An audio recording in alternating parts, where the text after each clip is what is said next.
बदलते वक्त के साथ साथ इस इलेक्ट्रॉनिक की दुनिया में काफ़ी ज़्यादा बदलाव किया जा रहा है, क्योंकि इस इलेक्ट्रॉनिक की दुनिया में काफ़ी सारे ऐसे नए नए इलेक्ट्रॉनिक कंपोनेंट का आविष्कार किया जा रहा है जिसके बारे में हम लोगों को भनक भी नहीं है। खैर, नए कंपोनेंट तो छोड़िए, बल्कि अभी भी ऐसे ऐसे पुराने पुराने कंपोनेंट है जिसके बारे में हम लोगों को जानकारी प्राप्त नहीं है। इसमें शामिल रेजिस्टेंस भी है, क्योंकि रेजिस्टेंस के बारे में कुछ लोगों को पता है और कुछ लोगों को नहीं पता है। इस वीडियो को देखने का मतलब है कि आपको भी रेजिस्टेंस के बारे में जानकारी प्राप्त नहीं है, इसलिए आज की इस वीडियो में आपके फ़ायदे के लिए हम बात करने वाले हैं रेजिस्टेंस क्या है, रेजिस्टेंस के कितने प्रकार है, रेजिस्टेंस एक इलेक्ट्रॉनिक सर्किट में कैसे काम करता है। तो फिर चलिए फटाफट आज की इस वीडियो को करते हैं शुरू, बिना कोई समय बिताए, और जानते हैं इस कमाल की नॉलेज के बारे में। वीडियो को शुरू करने से पहले हम आपको बता दें कि अगर आप डायोड के बारे में नहीं जानते हैं तो आप हमारे पिछले वीडियो को देख सकते हैं, क्योंकि पिछले वीडियो में हमने बताया है डायोड क्या है, डायोड एक इलेक्ट्रॉनिक सर्किट में कैसे काम करता है। उस वीडियो का लिंक इस वीडियो के डिस्क्रिप्शन बॉक्स में और एंड स्क्रीन में आ जाएगा। उस वीडियो को आप चाहे तो देख करके डायोड से रिलेटेड ज़्यादा जानकारी अपने अंदर इंक्रीज कर सकते हैं। फिलहाल बात करते हैं रेजिस्टेंस की। रेजिस्टेंस को अगर डेफिनेशन के साथ समझा जाए तो रेजिस्टेंस एक प्रकार का ऐसा इलेक्ट्रॉनिक कंपोनेंट होता है जो स्पीड से बहती हुई धारा को धीमा यानी स्लो करने का काम करता है। मतलब रेजिस्टेंस का काम होता है हाई वोल्टेज को कंट्रोल करना। अक्सर हम क्या देखते हैं कि जब 5 वोल्ट की एलईडी होती है और 12 वोल्ट की बैटरी होती है, इस कंडीशन में एलईडी को जलाने के लिए हम बैटरी के वैल्यू के हिसाब से रेजिस्टेंस का इस्तेमाल किया करते हैं, क्योंकि अगर बिना रेजिस्टेंस के डायरेक्टली एलईडी को बैटरी के साथ कनेक्ट करके जलाया जाए तो हाई वोल्टेज के कारण एलईडी जो है नष्ट हो जाएगी, यानी जल करके राख हो जाएगी।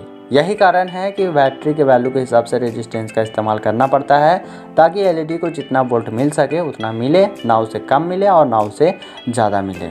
रेजिस्टेंस का आविष्कार सन 1959 में ओटिस बॉयकन ने किया था। इसका आविष्कार हो जाने के बाद इलेक्ट्रॉनिक की दुनिया में काफ़ी ज़्यादा बदलाव आया था। रेजिस्टेंस के 2 टाइप्स होते हैं, यानी रेजिस्टेंस के 2 प्रकार हैं, फिक्स रेजिस्टेंस और वेरिएबल रेजिस्टेंस। फिक्स रेजिस्टेंस उस रेजिस्टेंस को कहते हैं जिसका वैल्यू फिक्स होता है, ना उसका वैल्यू बढ़ाया जा सकता है और ना उसको घटाया जा सकता है, तब उस रेजिस्टेंस को फिक्स रेजिस्टेंस कहा जा सकता है।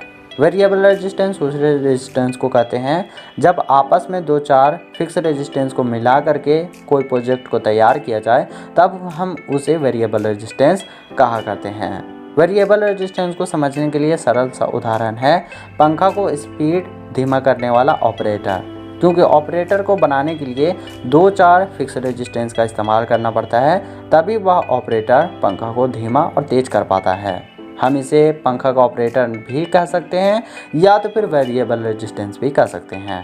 फिक्स रेजिस्टेंस का इस्तेमाल ज़्यादातर हर एक इलेक्ट्रॉनिक सर्किट में किया जाता है, क्योंकि इलेक्ट्रॉनिक सर्किट में बहुत सारे ऐसे कंपोनेंट होते हैं जो फिक्स वैल्यू पर काम किया करता है। उस फिक्स वैल्यू को ऑप्टिमाइज यानी कंट्रोल करने के लिए इलेक्ट्रॉनिक सर्किट में रेजिस्टेंस का इस्तेमाल किया जाता है, ताकि कंपोनेंट को बिल्कुल फिक्स वैल्यू मिल सके। फिक्स रेजिस्टेंस को भी 2 भागों में बांटा गया है, पहला एसएमडी रेजिस्टेंस और दूसरा बड़ा जिसे हम नॉर्मल रेजिस्टेंस भी कहा करते हैं। एसएमडी रेजिस्टेंस का वैल्यू उसके ऊपर लिखे हुए नंबर से पहचाना जाता है, जबकि नॉर्मल रेजिस्टेंस का वैल्यू पता करने के लिए हम मल्टीमीटर या तो फिर कलर कोड का इस्तेमाल किया करते हैं। इस तरीके से आपने जाना इस वीडियो में कि रेजिस्टेंस क्या है, रेजिस्टेंस के कितने प्रकार होते हैं। आई होप कि आप लोगों को समझ में आया होगा। लेकिन अगर आप ज़्यादा जानकारी जानना चाहते हैं रेजिस्टेंस के बारे में, तो इस पर हम एक आर्टिकल लिख रखे हैं जिसका लिंक इस वीडियो के डिस्क्रिप्शन बॉक्स में मिल जाएगा। आप चाहे तो उस पर क्लिक करके उस पोस्ट को पढ़ करके समझ सकते हैं रेजिस्टेंस का पूरा इतिहास।